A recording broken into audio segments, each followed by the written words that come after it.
Yo ya lo he visto todo en esta vida, pero nada, absolutamente nada, me preparó para ese video. Me llegó una mañana nublada, de esas en las que el cielo parece pesar sobre los hombros.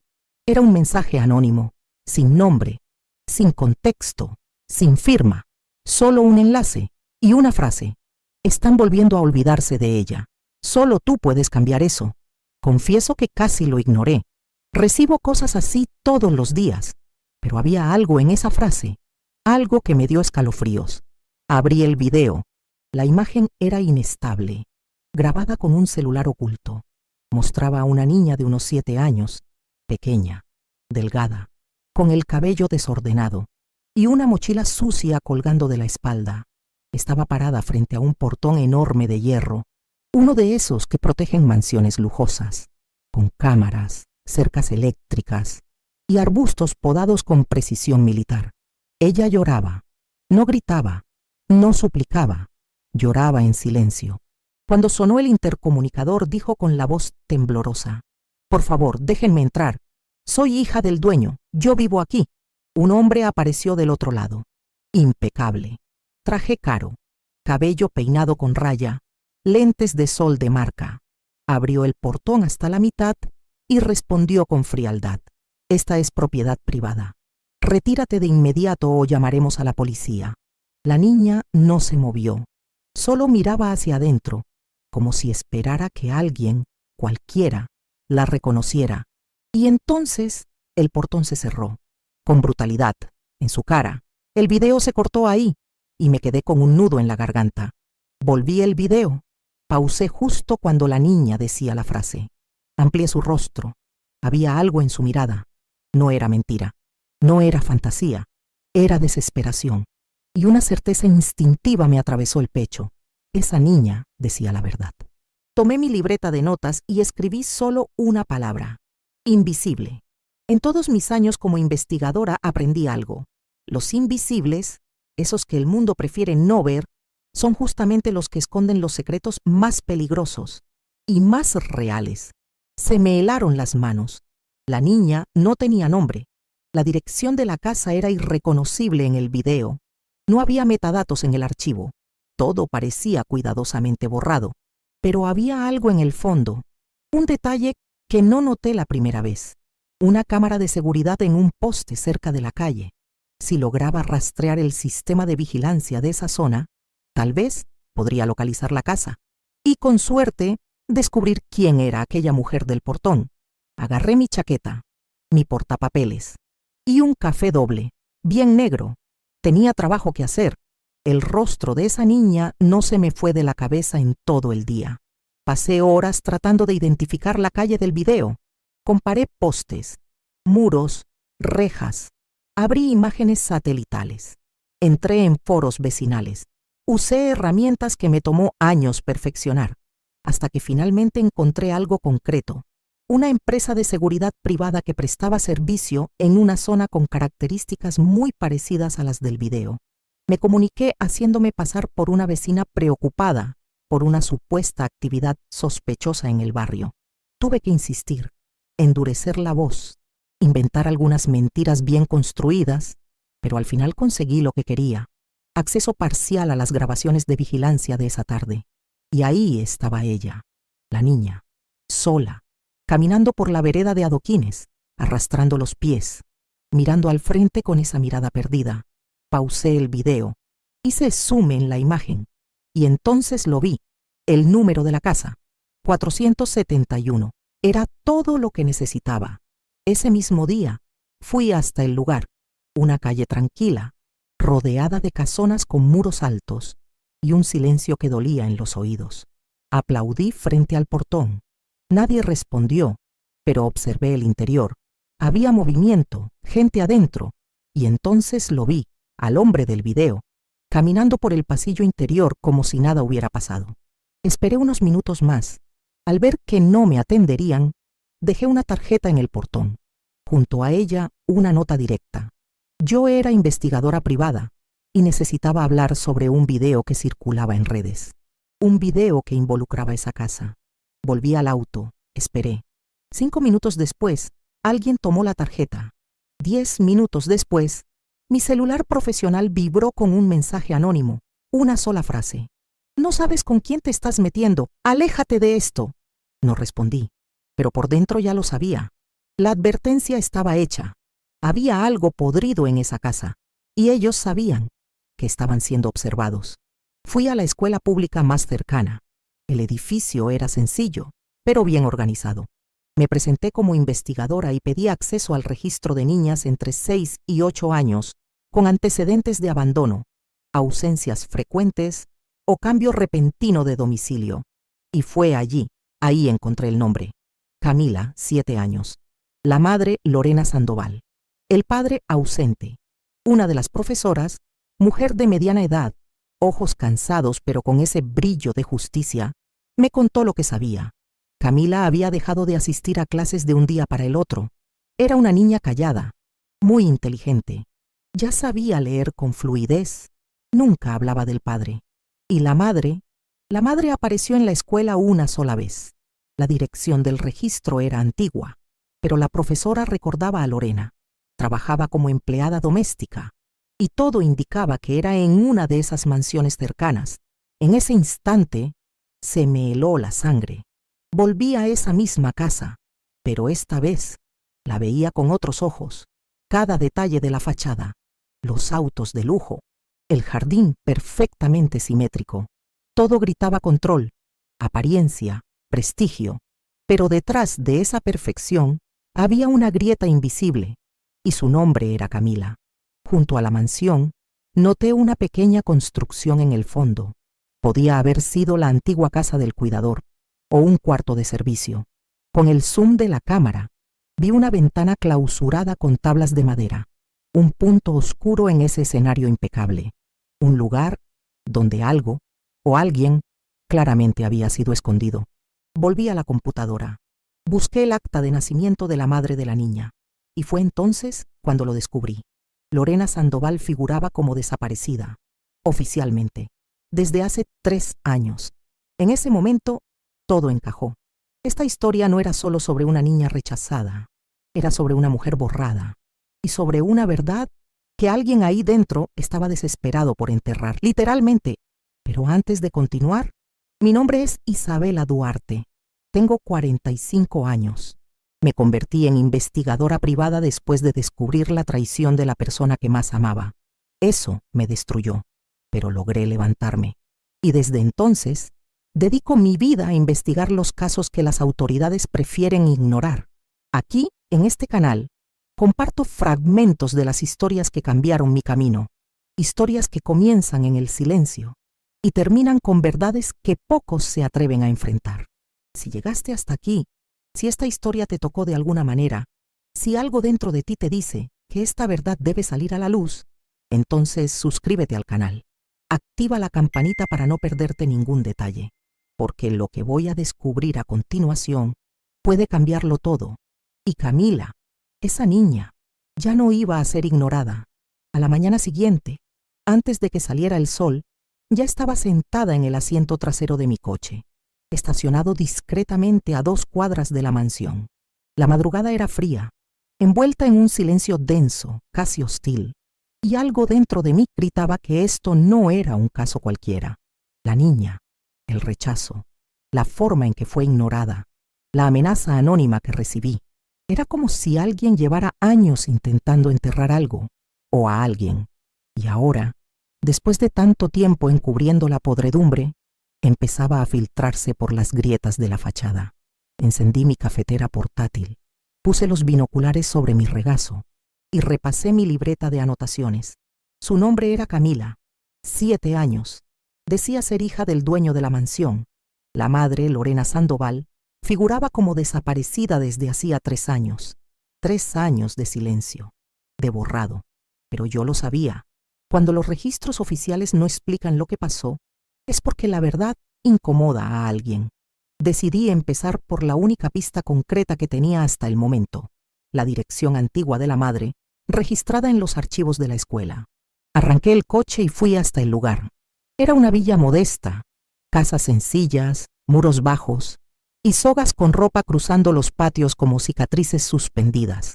La casa número 16 parecía abandonada, pero al aplaudir, me sorprendió una señora mayor que apareció en la puerta. Rostro delgado y desconfiado, ojos hundidos, manos marcadas por el tiempo. Fui directa, intentando no alarmarla, y a medida que hablaba, noté que me observaba en silencio. Después de un rato, admitió que Lorena era su sobrina.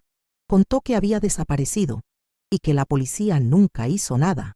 Dijeron que se había escapado, pero según la tía, eso no tenía ningún sentido. Lorena amaba a su hija. Jamás habría dejado sola a Camila. Hablé con ella todo lo que pude.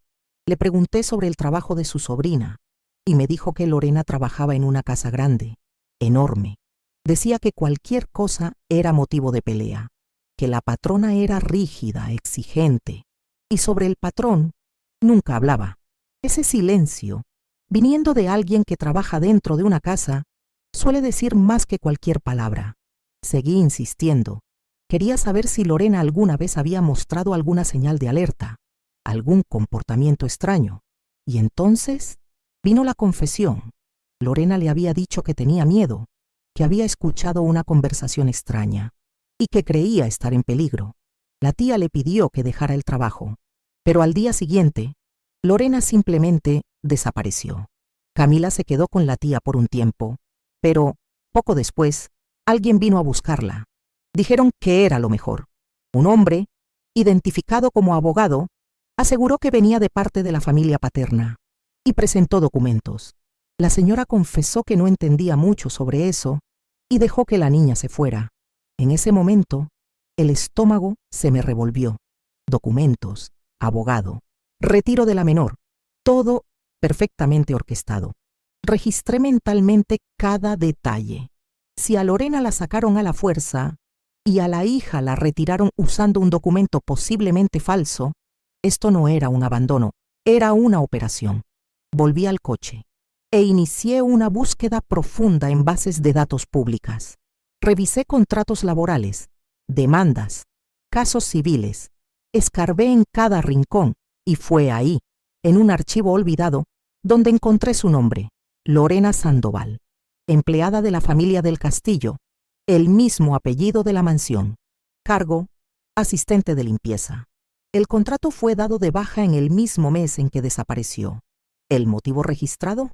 Abandono de función. Clásico. Así es como eliminan a alguien de los registros. Pero había más. Esteban del Castillo, un nombre influyente en el sector inmobiliario. Sin antecedentes, sin juicios, inmaculado, intocable.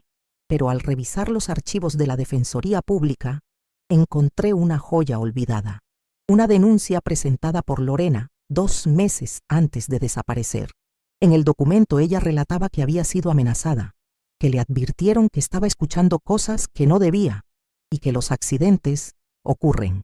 La denuncia fue archivada, sin investigación, sin diligencias, silencio. Otra vez. Tragué seco. Ese mismo día volví a la mansión. Estacioné en un punto discreto y observé la casa durante horas.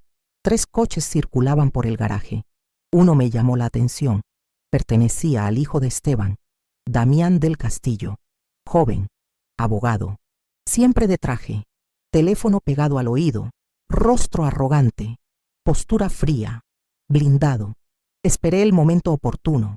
Cuando la empleada salió por la tarde a tirar la basura, me acerqué con discreción, la abordé de forma sutil, y su reacción me lo confirmó todo. Se sorprendió, intentó retroceder, dijo que no conocía a nadie llamado Lorena, pero el temblor en su voz, el nerviosismo visible, me dijeron lo contrario. Seguí caminando por la acera, como si fuera solo una vecina más, pero por dentro ya lo tenía claro. Lorena Sandoval no desapareció, fue silenciada, y ahora la única persona que aún podía llevarme hasta la verdad era la hija que todos fingían no ver, Camila, la niña invisible, la hija que nadie quería reconocer. Esa misma noche, mientras escribía mis notas y revisaba el video de Camila por 10ª vez, algo me carcomía por dentro, esa inquietud que no se va, que no deja que la mente descanse, que aprieta el estómago en silencio. Yo sabía que ella estaba en algún lugar, sola, confundida, con miedo y lo peor, quizás en peligro. Los niños invisibles no desaparecen solo de los registros oficiales, desaparecen de la memoria colectiva, de las conversaciones, de las preocupaciones, de la mirada de los otros, como si nunca hubieran existido. Y es justo ahí donde se esconden los monstruos, en la negligencia de los demás, en el silencio social, en la omisión conveniente. Tomé el teléfono y empecé a llamar a instituciones de acogida de la región. Usé mi nombre real en algunas, uno falso en otras. Me presenté como trabajadora social, después como abogada, después como pariente lejana. Usé cada estrategia que aprendí en la vida para cruzar puertas cerradas. Tardé casi 3 horas, hasta que encontré algo concreto.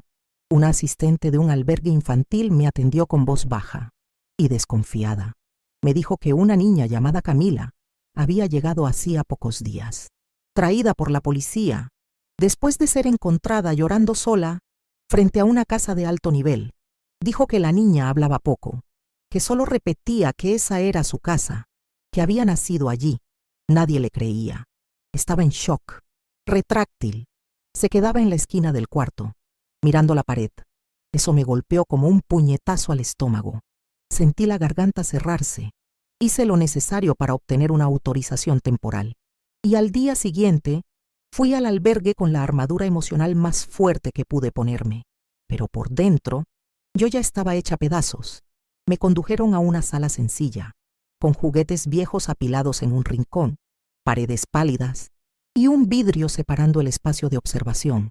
Cuando ella entró, mi corazón se hundió. Era ella, Camila, pequeña, con los hombros caídos y la mochila aún colgando en la espalda, ahora más sucia. Se sentó en silencio, las manos sobre el regazo, la mirada fija en la mesa. Me acerqué despacio, me senté frente a ella, esperé.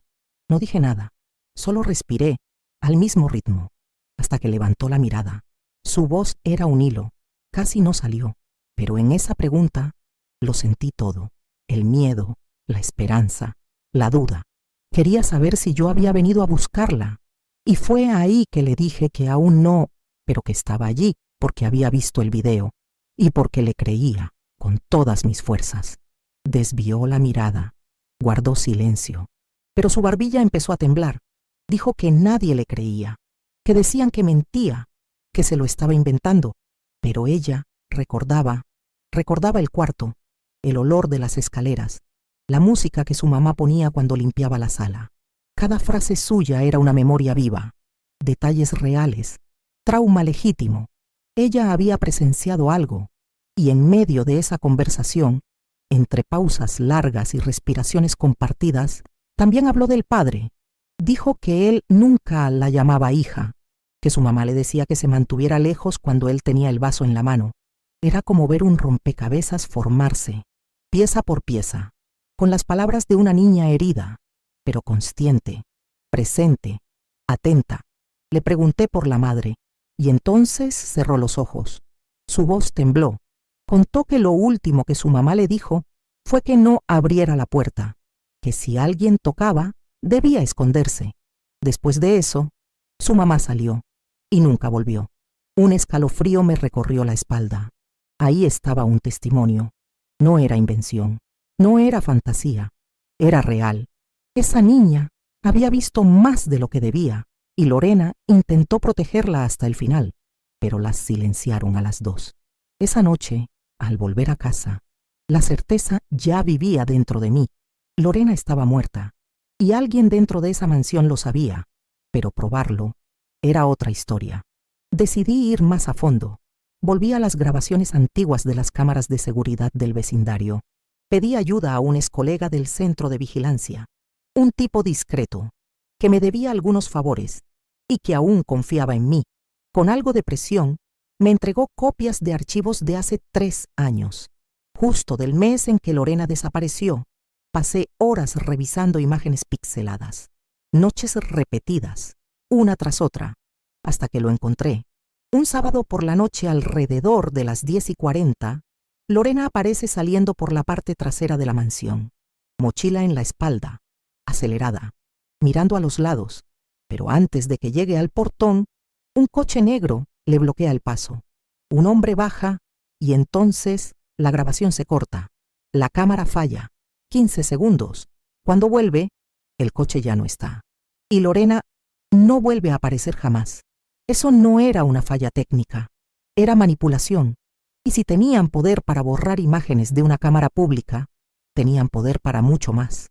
La noche cayó con un peso difícil de explicar. A las 11:17 de la noche sonó mi teléfono. Número restringido. Contesté en silencio. La voz al otro lado era masculina, baja, amenazante y directa. Dijo que si seguía escarbando, iba a terminar en el mismo agujero que ella. La llamada se cortó antes de que pudiera responder, pero ya había escuchado suficiente. Me estaban vigilando. Sabían que estaba yendo demasiado lejos y querían detenerme, pero ya era tarde. Demasiado tarde para retroceder. Camila necesitaba justicia. Lorena merecía que su historia fuera contada. Y yo no iba a parar, aunque eso me costara la vida. Yo sabía que estaba cerca, demasiado cerca. Después de aquella llamada anónima con amenazas, la tensión se instaló en mis días como una niebla espesa. No dormía bien, tenía pesadillas. En ellas Lorena golpeaba mi puerta y despertaba sobresaltada, con la imagen de Camila mirándome, confundida, como si pidiera ayuda. En el fondo, reconocía ese patrón. Ya lo había visto antes, demasiadas veces. Gente poderosa, intentando borrar pruebas, destruir rastros, silenciar a cualquiera que se atreviera a tocar el secreto. Pero conmigo, eso no iba a funcionar. A la mañana siguiente, fui al registro civil de la región. Solicité todo el historial de documentos de la familia del Castillo. Buscaba cualquier registro público que me diera algo de margen. Certificados, contratos, transferencias, lo que fuera. Y fue ahí, entre pilas de papeles y burocracia, que encontré el nombre que necesitaba. Damián del Castillo, hijo del patriarca, abogado, socio del holding familiar. Había asumido recientemente la gestión de la empresa de su padre, joven, ambicioso, y muy probablemente tan sucio como la sangre que corre por esa casa. Anoté la dirección de su oficina. El edificio era moderno, fachada de vidrio, recepcionistas de traje, seguridad en la entrada. Antes de entrar respiré hondo. Me puse mi mejor armadura emocional, fría por fuera, pero con el corazón acelerado. Me acerqué al escritorio de la secretaria con toda la firmeza que pude reunir. Di un nombre falso y fingí tener una cita agendada con él. La secretaria me miró de arriba a abajo, claramente desconfiada, pero tecleó algo en el sistema y dijo que iba a verificar. Esperé, con los ojos fijos en una placa de la pared, intentando disimular el temblor en mis manos. Minutos después, regresó. Damián estaba disponible, podía recibirme. Tercer piso, sala 302. Subí, intentando mantener la compostura, aunque sentía las piernas tambaleando en los tacones. La puerta se abrió, y ahí estaba él, alto, impecable, cabello oscuro perfectamente peinado, mirada afilada, de esas que están acostumbradas a mandar. Me saludó con una sonrisa cínica y un gesto automático para que me sentara. Su postura exhalaba superioridad. Intentaba intimidarme con su tono de voz, con el cuerpo, con cada palabra medida. Preguntó como si no le interesara qué me llevaba hasta allí. Respondí con la firmeza que me quedaba. Estaba investigando la desaparición de una exempleada de su familia, Lorena Sandoval, asistente de limpieza, desaparecida desde hace 3 años. Todo indicaba que trabajaba en la casa de sus padres. Él reaccionó con desdén. Dijo que no tenía información, que si desapareció, habría tenido sus razones, que la gente viene y va, que así es el mundo. Tragué la rabia, pero solté, con voz baja y precisa: no todo el mundo simplemente se va. No cuando deja una hija atrás. Una niña de 7 años que apareció en el portón de su casa, diciendo ser hija de su padre, y fue tratada como basura. Él se trabó, por un segundo, pero fue suficiente. Después elevó la voz. Intentó cambiar el juego. Me advirtió que tuviera cuidado con ese tipo de acusaciones. Dijo que no sabía con qué me estaba metiendo, y era cierto. Todavía no lo sabía todo, pero lo iba a saber. Le dije sin pestañear que lo iba a descubrir y que nada de lo que él hiciera lo impediría. Entonces se inclinó hacia adelante. El tono de voz cambió, más bajo, más directo, y lanzó una última amenaza velada, que si seguía escarbando, podía terminar encontrando más de lo que quería. Me levanté. No dije nada más, pero por dentro ya tenía todo lo que necesitaba. Damián no era solo el heredero de una fortuna, era cómplice de un crimen. Salí del edificio con la sangre latiendo en los oídos. Encendí el coche y conduje directo hasta el albergue donde estaba Camila. Necesitaba verla de nuevo, mirarla a los ojos, confirmar algo que ya ardía dentro de mí. Esta vez ella estaba en el patio, sola, sentada en el piso de cemento, dibujando con crayones. Me acerqué despacio, me senté a su lado. Ella no dijo nada, solo dibujaba. Una casa, una escalera, un cuarto, todo simple, infantil. Pero de repente señaló un punto rojo en el papel y dijo que ahí fue donde vio a su mamá llorando. Tragué en seco. Le pregunté con calma si recordaba algo más de ese día. Me miró y contó que había un hombre enojado. Cargaba un portafolio. Le gritaba a su mamá. Y entonces Lorena le dijo que se escondiera bajo el fregadero. Le pregunté si recordaba quién era el hombre. ¿Cómo era? Ella cerró los ojos, buscando en su memoria, y dijo que hablaba igual que el hombre del portón, el que la echó. Damián. Reconoció la voz. Me quedé ahí, sentada junto a ella, con las manos sudando. El nombre de Camila no aparecía en ningún registro como hija de Esteban, pero eso no significaba nada. Si borraron a la madre, también podrían haber borrado a la niña. Pero ahora, con el testimonio de Camila, tenía un hilo, una conexión directa y tal vez una testigo clave. Pero para exponer todo eso, necesitaba algo más fuerte, más sólido, algo que ni los del castillo pudieran borrar. Volví a casa con un plan, claridad absoluta. Iba a arriesgarlo todo, porque ahora era guerra. Al día siguiente, a las 4:40 de la mañana, yo ya estaba despierta. Me senté al borde de la cama, con una taza de café negro entre las manos. El sabor amargo quemaba mi garganta, y despertaba algo más fuerte que el cansancio, el sentido de urgencia. Repasaba mentalmente cada paso de lo que planeaba hacer ese día. No era la primera vez que me infiltraba en una casa de élite, usando nombres falsos y documentos fríamente construidos, pero había algo distinto en este caso. Era personal. Camila me había recordado a la niña que yo fui alguna vez, esa que gritaba pidiendo ayuda y solo recibía el silencio de las puertas cerradas. Volver a esa mansión como visitante estaba fuera de cuestión. La vigilancia era demasiado estricta, así que ideé otra estrategia. Revisé archivos antiguos. Busqué una de las credenciales que solía usar en investigaciones encubiertas, una identificación de una ONG de asistencia social.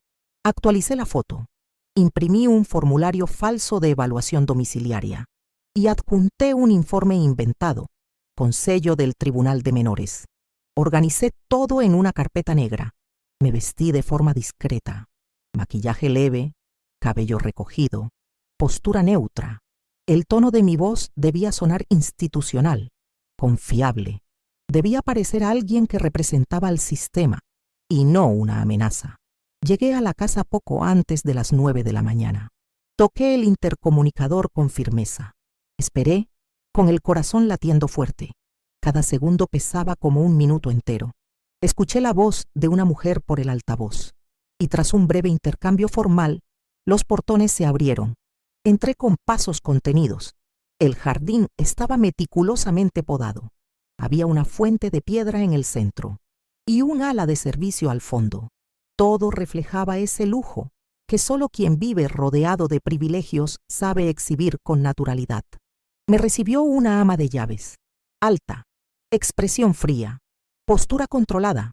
Me condujo hasta la sala principal. Mientras esperaba, mis ojos recorrían cada detalle. Obras de arte colgadas con precisión matemática, muebles antiguos y relucientes, aroma a madera pulida. ambientes perfectamente climatizados. Pero había algo que faltaba. No había fotos de infancia, ni recuerdos de antiguos empleados, ni una sola evidencia de que Lorena hubiese tenido algún vínculo con ese lugar. Era como si su existencia hubiera sido borrada de la historia de esa casa. Los hombres de la familia, Esteban y Damián, no estaban. La ama de llaves mencionó que ambos habían salido a reuniones. Era la brecha que necesitaba. Le dije que debía realizar una inspección de rutina en las instalaciones. Algo estándar, parte del protocolo de evaluación preventiva. Le pedí acceso al ala de servicio. Ella dudó por un momento, como si evaluara si podía negarse, pero al final accedió. Fuimos por un pasillo lateral, subimos 2 pisos por una escalera angosta y entramos en una zona claramente destinada al personal. Los cuartos eran diminutos, ventanas altas, poca luz, paredes desteñidas. El olor era completamente distinto al del resto de la casa. Desinfectante barato, mezclado con humedad antigua. Y entonces pasamos por una puerta cerrada, cadenas, un candado oxidado. Me detuve frente a ella. Pregunté si ese cuarto aún se usaba. Ella respondió, algo incómoda, que desde que una antigua empleada se había ido, ese cuarto había permanecido cerrado. Le pedí registrarlo en la evaluación. Ese era mi pretexto. Ella dudó de nuevo. Dijo que la llave se había perdido años atrás, pero que podía llamar al encargado si era necesario. Asentí, y en cuanto ella dio la vuelta y comenzó a bajar las escaleras, saqué una ganzúa del bolsillo interior del blazer. Me tomó menos de 15 segundos. La cerradura cedió y entré. El olor fue el primer golpe. Moho, humedad y algo más, metálico. Las paredes estaban desnudas, pero se notaban marcas donde antes hubo cuadros o estanterías. En una esquina, un colchón viejo, tirado como con prisa. Una silla rota. Un silencio sofocante. Pasé la mano por el suelo, palpando entre las tablas irregulares, y entonces, debajo de una de ellas, encontré lo que no me atrevía a esperar. Una agenda, tapa azul marino, cubierta de polvo. Lorena había dejado eso ahí. La abrí con cuidado. Notas sueltas, recados para sí misma, recordatorios, frases fragmentadas de alguien que vivía con miedo y urgencia. Y en las últimas páginas, 3 frases subrayadas con fuerza, como si hubieran sido escritas entre lágrimas. La primera decía que si algo le pasaba, no era un accidente. La segunda mencionaba a un abogado y que eso tenía que desaparecer. La última era la más clara de todas. Camila no puede quedarse aquí. Cerré la libreta con las manos temblando. En ese instante, escuché pasos apurados acercándose. Escondí la agenda bajo el abrigo. Cerré la puerta por dentro. Me giré con calma. Respiré hondo. Adopté la postura más natural posible. La ama de llaves apareció con el encargado. Dijo que él intentaría abrir.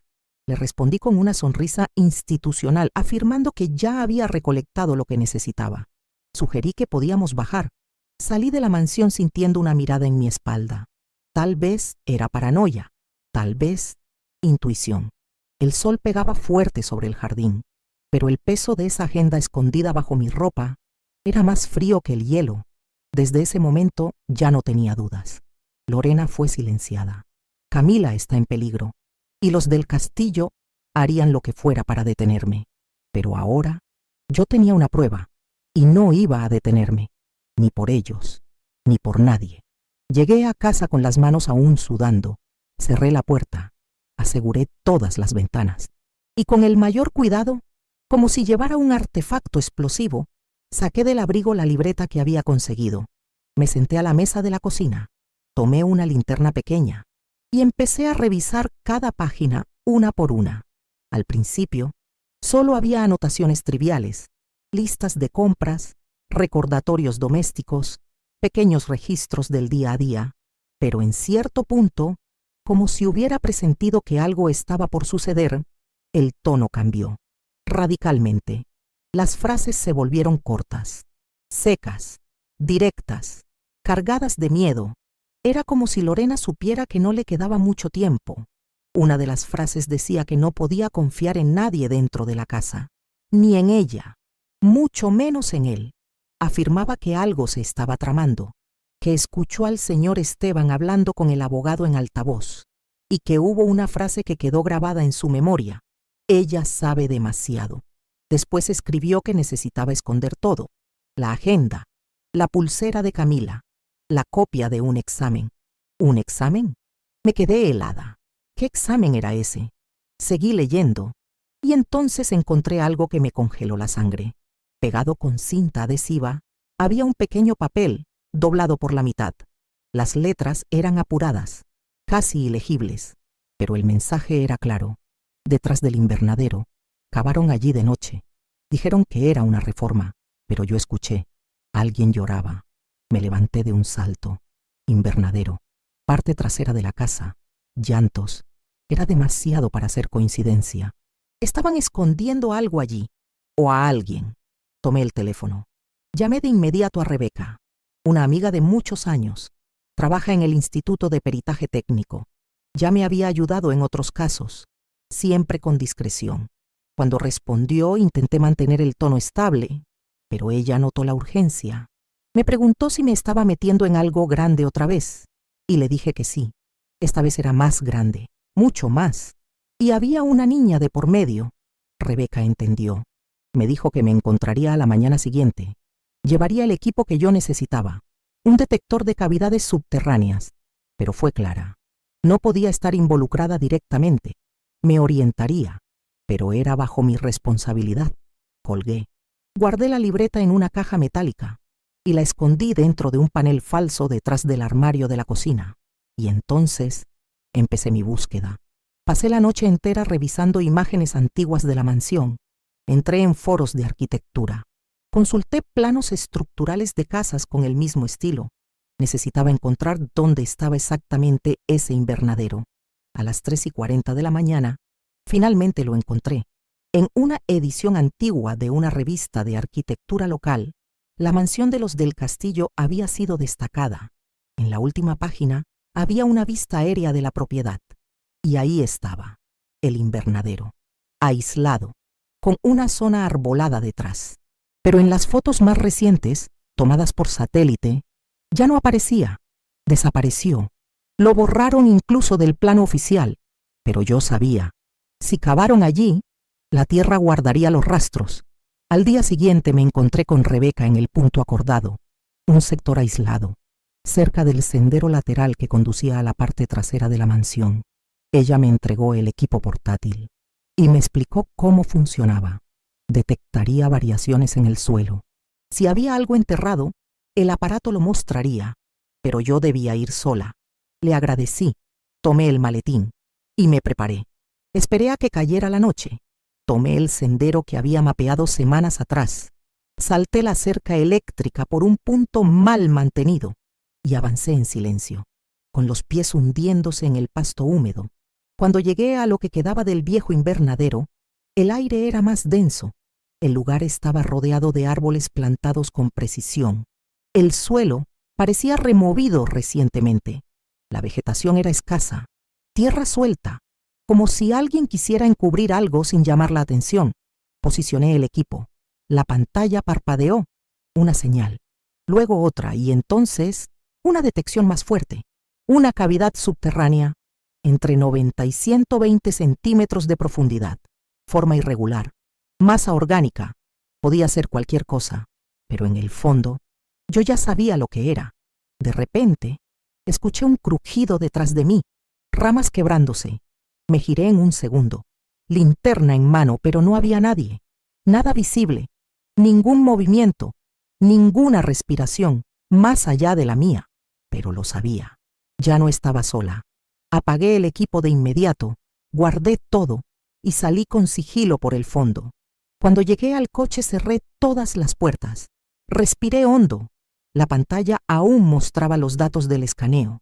Todo estaba registrado. Una pieza más. Y si Lorena estaba allí, yo no podía perder más tiempo. Alguien en esa casa mató. Y alguien en esa casa sabía que yo ya lo había descubierto. A la mañana siguiente, había dormido menos de 3 horas. Desperté con los ojos ardiendo y el cuerpo rogando por descanso, pero la mente La mente no se apagaba. La imagen de la cavidad en la tierra, la señal en la pantalla del equipo, el olor de la tierra húmeda, el crujido seco de las ramas detrás de mí, todo daba vueltas, una y otra vez. Era como si cada célula de mi cuerpo gritara lo mismo. Ella está allí, Lorena, enterrada, olvidada, tratada como basura. ¿Pero por qué? Porque esa mujer, ¿qué sabía? Que debía ser silenciado. Y más aún, ¿por qué estaban tan desesperados por alejar a Camila? ¿Qué había en esa niña que molestaba tanto? ¿Qué llevaba en la sangre, en el nombre, en su existencia? Nada tenía sentido. Y justo por eso, todo tenía sentido. Tomé el celular y traté de contactar a Rebeca. En el segundo intento contestó, con voz baja, como si estuviera en un lugar donde no podía decir mucho. Quiso saber lo que había descubierto. Le conté que el equipo había detectado una cavidad subterránea, entre 90 centímetros y 1,20 m, exactamente donde Lorena lo había señalado en sus notas. Del otro lado de la línea, Rebeca se quedó en silencio unos segundos, y luego me dijo que eso podía ser un cuerpo, pero sin orden judicial, yo no podía tocar esa tierra. Y lo sabía. Tenía razón, pero también sabía lo que debía hacer. Quedamos en vernos esa tarde, en una cafetería apartada. Llevé todo, una copia de las notas de la agenda, las imágenes del equipo, el historial de desaparición de Lorena y los planos modificados de la mansión. Rebeca revisó todo en silencio y luego dijo que con ese material podía intentar convencer a un juez de autorizar una medida cautelar. Pero me advirtió, la familia del Castillo tenía amigos en los lugares correctos. Si esto avanzaba, iba a apestar. Le respondí con frialdad que entonces, que apestara. Alguien tenía que abrir esa tumba. Salimos de allí con un plan claro. Rebeca presentaría la solicitud oficial al tribunal, alegando riesgo de ocultamiento de cadáver. Pero yo sabía, nada sería fácil, y no lo fue. A la mañana siguiente, recibí la respuesta del tribunal. Petición denegada. La justificación: falta de pruebas concretas, riesgo de invasión indebida a propiedad privada. En traducción real, alguien había intervenido. Y entonces, otra vez, la pregunta me atormentó. ¿Qué es lo que esta gente tiene tanto miedo de revelar? ¿Por qué tanto esfuerzo para enterrar a una mujer y borrar a una niña? Camila no era solo una hija rechazada. Era una amenaza. Pero, ¿para quién? Tenía que actuar por otra vía, y decidí arriesgarlo todo. Reuní todos los documentos que tenía. Incluí una copia del video de Camila en el portón, y envié todo a Mateo Cruz, un periodista de investigación que conozco hace años. Mateo es valiente, pero lleva cicatrices profundas por haber tocado familias demasiado poderosas. Nos citamos en una plaza pública. El lugar se definió a último minuto, sin mensajes, sin rastros. Él llegó con gafas oscuras y gorra. Se sentó a mi lado, sin mirarme. Sabía que si yo lo buscaba de esa forma, era porque algo grande se venía. Le entregué la carpeta con todo el material. Le dije que eso podía abrir la herida más profunda de la ciudad, pero que debía moverse rápido, porque iban a intentar callarlo. Él hojeó las primeras páginas, vio las fotos de Camila, los registros de la denuncia hecha por Lorena, las anotaciones sobre la excavación, y se quedó un buen rato en silencio. Después respiró hondo y me preguntó si estaba segura de querer que esa bomba explotara. Lo miré a los ojos y le dije que Camila lo merecía, que su madre murió intentando protegerla y que ahora nos tocaba a nosotros. Mateo no dijo más nada, solo se levantó y se fue. 2 días después, la bomba estalló. Una nota exclusiva en el sitio más leído del país. Título en letras gigantes: empleada desaparecida podría haber sido enterrada en mansión de empresario influyente. Y el subtítulo: hija rechazada aparece pidiendo refugio en el lugar y es expulsada. Investigadora denuncia manipulación judicial. El video de Camila fue exhibido. Las notas de Lorena se mostraron pixeladas, con fragmentos destacados. Incluso mi voz fue usada, con distorsión, reconstruyendo la cronología de los hechos. Pero fue al final de la nota cuando todo cambió. Alguien desde dentro de la mansión había filtrado información al periodista. un contacto interno, anónimo, pero con detalles que solo alguien de adentro podía conocer. Y entre los mensajes enviados había una frase que me heló hasta los huesos. No murió por accidente. La orden vino de arriba y la niña es heredera. Heredera, Camila. ¿Heredera de qué? ¿De quién? ¿De cuánto? ¿Y por qué tanto esfuerzo por ocultarlo? Ahora, la guerra era pública y todo indicaba que, dentro de esa mansión, alguien seguía jugando a dos bandas. Después de que salió el reportaje, mi vida se convirtió en un campo minado. Ese mismo día, cuando el sitio publicó el escándalo, noté un auto extraño estacionado en la esquina de mi calle. Vidrios polarizados, motor encendido. Y era el mismo modelo que había visto rondando el albergue infantil 2 noches antes. ¿Coincidencia? No en ese tipo de caso.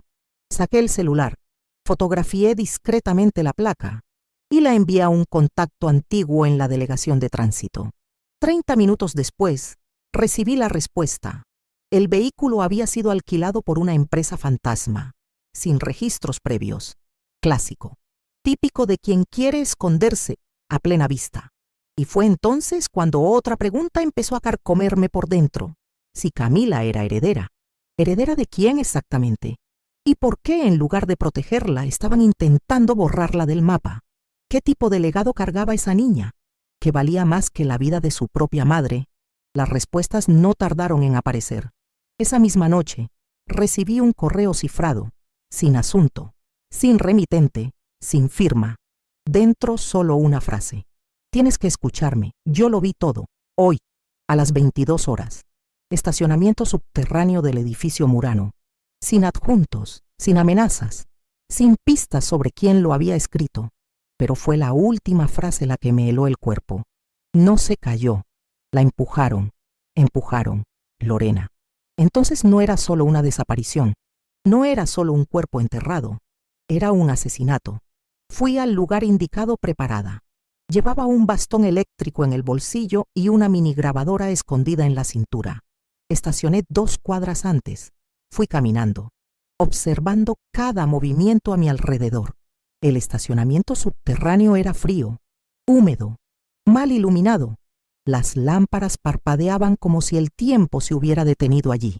En el rincón más oscuro, una silueta, un hombre, rostro cubierto con gorra, abrigo oscuro, claramente nervioso. Me acerqué en silencio. Antes de que dijera nada, él ya me había reconocido y comenzó a hablar, rápido, en voz baja, con los ojos siempre alerta. Dijo que había trabajado en la mansión, en el área de seguridad, y que vio lo que pasó con Lorena. Ella no se calló. Discutieron. Ella amenazó con contarlo todo, sobre la niña, sobre el examen, y entonces la empujaron. En ese momento, la sangre se me fue de las manos. El hombre dudó en decir quién lo hizo, pero al final lo confesó. No fue Esteban, fue el hijo, Damián, el mismo que me sonrió con frialdad, el mismo que me amenazó disfrazando las palabras. Damián había matado a Lorena con sus propias manos porque ella le exigía que reconociera a la hija, Camila, fruto de una relación que él llamaba un error. Pero para Lorena, Camila lo era todo. Era lo más valioso que tenía, y por eso debía ser reconocida. Él, en cambio, eligió enterrarla. Me quedé en silencio, el cerebro intentando procesar. Camila era hija de Damián, y todo ese esfuerzo por borrarla ahora tenía sentido. Quise saber si el cuerpo de Lorena realmente estaba en el invernadero. Él lo confirmó. Contó que la enterraron ese mismo día y que antes de sellarlo con cemento, colocaron junto a ella una caja. Dentro estaban la pulsera de la hija y el examen de ADN, las pruebas, las únicas, y las enterraron con ella. En ese instante entendí por qué bloquearon la orden, por qué descartaron a Camila. Ella era la amenaza viva, el hilo suelto que podía sacar todo a la luz. Antes de irse, el hombre me entregó un pendrive. Dijo que allí había copias de las conversaciones que él había grabado en secreto, audios, pruebas. Ellos nunca supieron que él tenía eso guardado. Y me pidió una sola cosa, que protegiera a la niña. Después de eso, Desapareció en la oscuridad del pasillo, sin mirar atrás. Me quedé allí parada, sola, sintiendo el peso de esa revelación. Ahora tenía la verdad, pero también tenía un blanco en la espalda. Volví a casa esa madrugada con el corazón en estado de alerta. Intenté contactar al albergue donde estaba Camila. Nadie contestaba. Insistí por más de una hora. Llamé a los celulares de los asistentes, de la coordinadora, del director. Nada. El corazón se aceleró. Tomé el coche y fui hasta allí.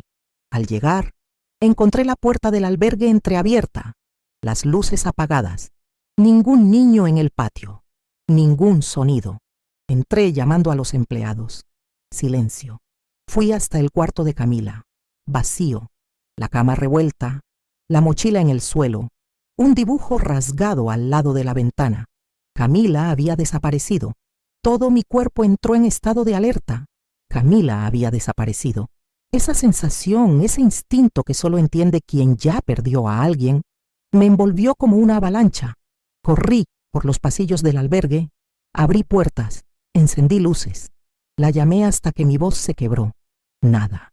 La única pista era ese trozo de papel rasgado junto a la ventana.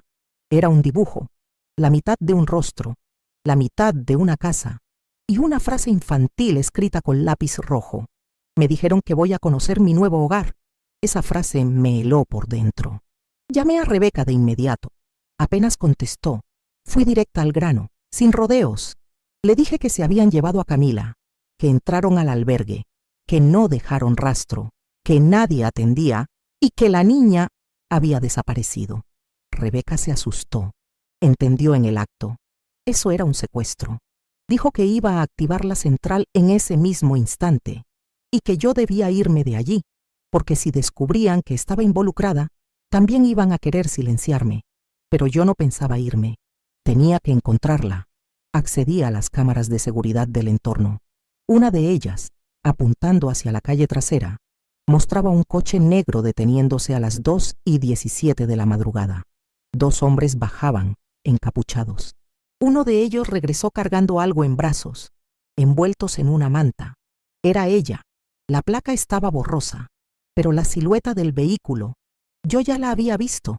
Era el mismo coche que me había seguido días atrás, el mismo que apareció frente a mi casa, el mismo que identifiqué como propiedad de una empresa fantasma. Comencé a rastrear las últimas señales GPS de la zona. Crucé los datos con los accesos posibles de salida. Con ayuda de un hacker ético, Marcos, que ya había colaborado conmigo antes, logramos interceptar una actividad sospechosa en una bodega alejada, fuera del perímetro urbano.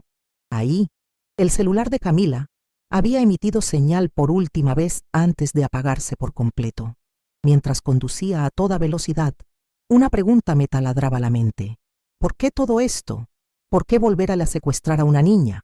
¿Por qué tanto miedo a una menor? Y me respondí a mí misma en silencio. Porque ella llevaba lo que ellos más temían, la prueba viva de quienes eran en realidad.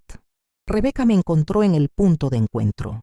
Llegó con un coche sin identificación y armamento liviano, lo necesario para una intervención no oficial.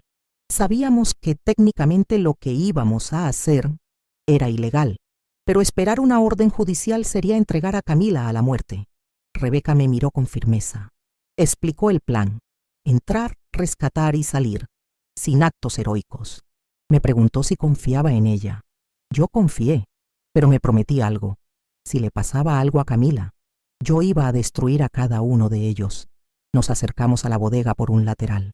El lugar estaba aislado, rodeado de maleza alta y un silencio aterrador. Solo una luz de seguridad parpadeaba afuera. Entramos por detrás, linternas en mano, cortando la oscuridad. El olor a óxido y moho llenaba el ambiente. Un pasillo largo, puertas de metal, cajas apiladas, y entonces un sonido, un llanto ahogado. Corrimos hacia allí. Rebeca forzó la puerta con una ganzúa de impacto, y ahí estaba ella, Camila, sentada en el suelo frío, ojos rojos, manos atadas con cinta, un pequeño corte en la frente. Corrí hacia ella, me arrodillé, le hablé con la voz entrecortada, tratando de transmitir calma. Ella me miró con ojos vidriosos y murmuró que le habían dicho que era peligrosa, que no podía estar con nadie. Eso me partió el alma. Le dije que no era peligrosa, que era fuerte y que era la única cosa que no lograron borrar. Mientras Rebeca la cuidaba, empecé a registrar el lugar. Encontré un maletín negro con documentos, pasajes de avión y una identidad falsa a nombre de Clara Suárez. Iban a sacar a la niña del país, borrar su identidad, reescribir su historia. Pero ya era tarde para ellos. Salimos de la bodega en silencio. Camila fue sentada en el asiento trasero, arropada en cobijas, y nos dirigimos directo a la base de Rebeca. En el camino, la vi por el retrovisor, cabecita apoyada en la ventana, dormida, y pensé para mis adentros. Hicieron de todo para enterrar a esta niña, pero ella sobrevivió. Y ahora, ellos iban a caer. Rebeca nos dejó en mi apartamento poco después de las 3 de la mañana.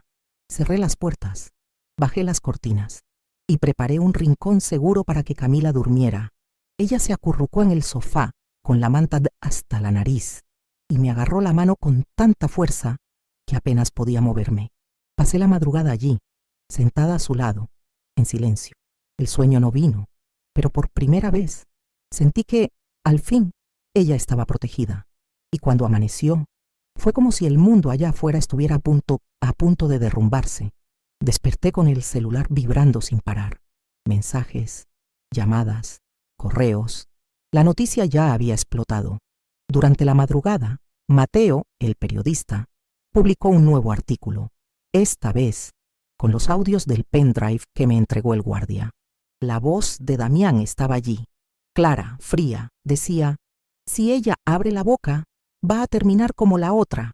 Y en otro fragmento aún más revelador: esa niña no puede llevar nuestro nombre, ni parte de la herencia. Que desaparezca. Era suficiente, más que suficiente.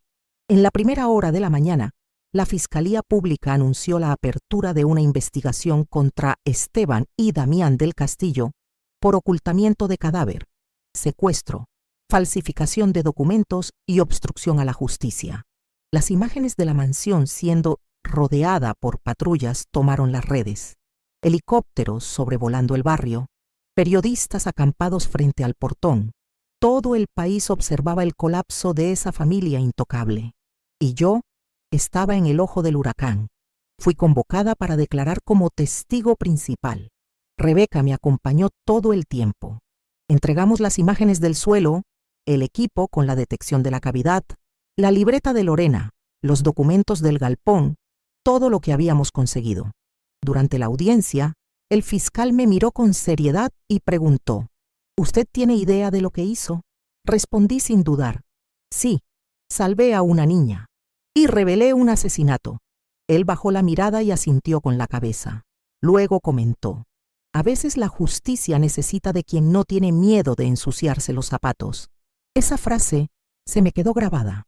Esa misma tarde, la policía consiguió una orden para excavar el terreno del invernadero. Quise estar allí. Vi con mis propios ojos cuando encontraron la caja de madera. Dentro estaban los restos de Lorena Sandoval, y junto a ella, la pulsera de Camila, y un examen de ADN, con sello oficial y fecha de hace 7 años. Padre, Damián del Castillo. Allí en el suelo de esa mansión estaban enterradas la madre y la verdad. Ya no había forma de negarlo. Esteban fue arrestado por complicidad y ocultación de pruebas. Damián intentó escapar, pero fue interceptado en el aeropuerto, con pasaporte falso y una maleta llena de dólares. Cuando vi la imagen de él esposado, cabeza baja, sudando bajo los flashes de los fotógrafos, sentí algo que hacía mucho no sentía: justicia. Pero aún así, el sabor era amargo. Camila seguía asustada, frágil, callada, y yo me preguntaba: ¿qué será de ella ahora? ¿Cómo reconstruir una infancia robada? ¿Cómo devolverle a una niña lo que hombres adultos enterraron en nombre del poder? Fue entonces cuando recibí una llamada inesperada. Era Maritza, la profesora de la escuela donde Camila estudió. Me había reconocido en uno de los reportajes. Dijo que quería ayudar. Entonces me dijo: Isabela, si tú lo permites, me gustaría quedarme con la custodia provisional. Yo conocía a Lorena. Fui una de las pocas personas que la trataron con respeto. Y si puedo retribuirle, aunque sea un poco, mi voz falló por unos segundos, pero logré responder. Camila va a necesitar a alguien como tú, alguien que la vea de verdad, no como un problema, sino como una niña. Hice lo que era necesario. Acompañé el proceso legal. Y aunque los traumas aún estaban presentes, la niña parecía sentirse más segura cuando estaba cerca de su profesora. En el fondo, ella lo sabía. Sabía que, después de tanto silencio, alguien por fin la había escuchado. Pasaron algunas semanas desde la detención de Esteban y Damián del Castillo. El escándalo alcanzó proporciones nacionales. Programas de televisión, emisoras de radio, redes sociales, todos querían comentar el caso de la niña expulsada como un perro y de la madre enterrada bajo el jardín de la mansión más rica de la ciudad. Pero lejos de las cámaras, lo que más me importaba era el silencio seguro, ese que por primera vez no dolía. Camila estaba viviendo con Maritza bajo custodia provisional, pero yo me aseguraba de visitarla cada semana. Poco a poco, empezó a hablar más, a dibujar con más colores, a dormir mejor. Una tarde, cuando llegué para nuestra visita, corrió hacia mí con un dibujo nuevo. Me lo entregó sin decir palabra. Era una mujer de cabello recogido, con una lupa en la mano, y una niña pequeña de la mano con ella. Encima del papel, escrito con lápiz azul, decía: «Gracias por escucharme». Me emocioné ahí mismo, sentada en el sofá de Maritza, sin disimular. Camila ya no era un fantasma social, ya no era un secreto enterrado, era una niña, una sobreviviente. La justicia siguió su curso. El cuerpo de Lorena fue enterrado con dignidad. El acta de nacimiento de Camila fue rectificada. Ahora, en el papel, tenía el apellido de su padre. Pero lo más importante es que por primera vez en su vida, también tenía otra cosa: paz. Me preguntaron si pensaba seguir acompañando el caso. Y la respuesta es simple: siempre. Porque cada vez que miro esta historia, recuerdo lo que me enseñó. No siempre el mal tiene cara de monstruo. A veces usa traje, firma contratos y encierra niñas en portones como si fueran basura. Pero también aprendí otra cosa. A veces, basta con que una sola persona crea para impedir que el silencio gane. Hoy Camila está matriculada en una nueva escuela. Maritza obtuvo la custodia definitiva y yo sigo aquí, haciendo lo que hago desde hace muchos años, desenterrando verdades que otros intentaron sepultar, porque mientras haya alguien siendo silenciado, yo voy a seguir. Gracias por acompañarme en una historia más.